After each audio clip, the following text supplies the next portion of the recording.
सुनिश्चित करें कि जब भी आप कंपनी में ज्वाइन करते हैं अपने बच्चों का नाम तभी ऐड करा दें जन्म प्रमाण पत्र के साथ। और माता पिता का नाम ऐड कराने के लिए आपको एफिडेविट देना ज़रूरी है कि उनकी इनकम का साधन कितना है। ठीक है, तो जब आप एक ही बारी में ये सब काम कराएंगे तो आपको फिर दिक्कत नहीं आएगी। तो ध्यान रखें कि बच्चों का नाम और माता पिता का नाम एक ही बारी में जब कंपनी ज्वाइन करें तभी ऐड कराएं। एक सवाल जो मैं आपके बिहाफ से पूछना चाहता हूँ, क्योंकि मुझे नाश्ते के टाइम दो साथियों ने पूछा, वो है सीपी ग्राम के बारे में। तो आप में से कितने हाथ उठाएं जिनको सीपी ग्राम के बारे में मालूम है? सीपी ग्राम एक को मालूम है, सिर्फ वो हमारे श्रमिक साथी हैं, उनको मालूम है। तो मैं चाहता हूँ सुनील जी आप समझाएं इनको कि वो है क्या और क्या प्रयोग है उससे। सीपी ग्राम जनरली हमारा जो लोक शिकायत पब्लिक ग्रीवांस का एक सेंट्रल गवर्नमेंट का पोर्टल है। वहां पे ये वो उस लेवल पे है कि अगर आपका कोई बेनिफिट है, आपकी कोई ग्रीवांस है, वो नहीं सॉल्व हो पा रही है, तो आप उसमें जाके आप अपना रजिस्टर कर सकते हैं।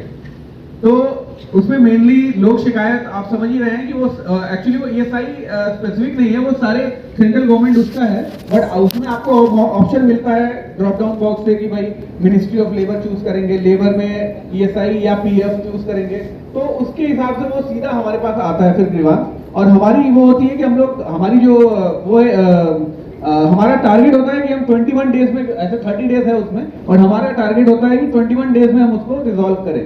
अगर आपका कोई बेनिफिट मिलना है, अगर आपका कोई अनरिपोर्टेड एक्सीडेंट है जो कि आपके एम्प्लॉयर ने नहीं रिपोर्ट किया है, उसको हम अपने मैनेजर्स को भेज के उसको स्पॉट वेरिफिकेशन करा पाए, ये सब चीजों के लिए 21 डेज का वो है।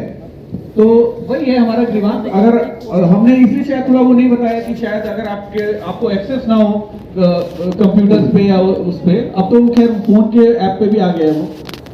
हाँ, तो ये बहुत ही ज़रूरी बात है। आप में से कई लोग इनके आने से पहले कह रहे थे कि हम क्या करें ये साइज में क्या करें। पहली बात तो ये है कि कम से कम यहाँ पर मानेसर में, गुड़गांव में आपके पास ये दोनों हैं, आप लेटर लिख सकते हैं। पहले तो वही बहुत है, उसमें सॉल्व हो जाएगी प्रॉब्लम, हमारे सेंटर से सहायता लें।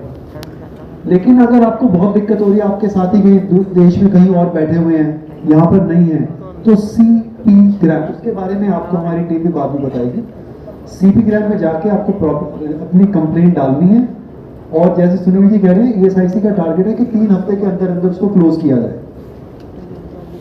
तो बहुत 21 दिन अच्छा एक टारगेट है।